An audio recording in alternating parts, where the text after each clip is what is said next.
I would be able to want to say that I have a mental illness. I would want people to simply ask me what that's like for me, because they have preconceived notions, and if you were to ask me what that's like for me, you wouldn't make the wrong statements. And then I would like to be judged on, especially at work, simply performance and previous recommendations, just like anybody else.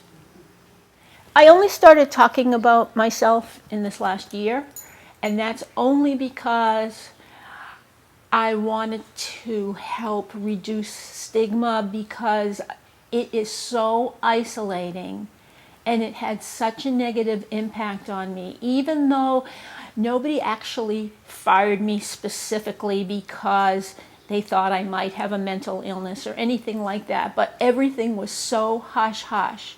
So when I was a teacher, for example, we had a committee that would send gifts and letters and warm welcomes to people who were suffering from an illness. But if I was out, no one called, no one even asked me when I came back where I was, and that's a horrible feeling because you're living in secret.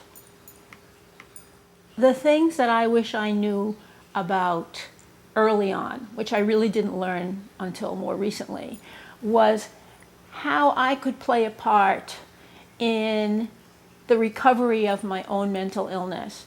Even though so much of it is out of your control, there are elements that can help you manage it and navigate it better, such as understanding what your stress points are, because those are critical, or knowing, for example, that you need a certain amount of light and exercise. The other thing that is important to me is I didn't understand how much socialization was important and how you had to live a balanced life, and which is what I understand now makes a huge difference. My life is not a tragedy. It looks very normal. And it is, except that I'm monitoring all the time. But it's not the end of the world for me.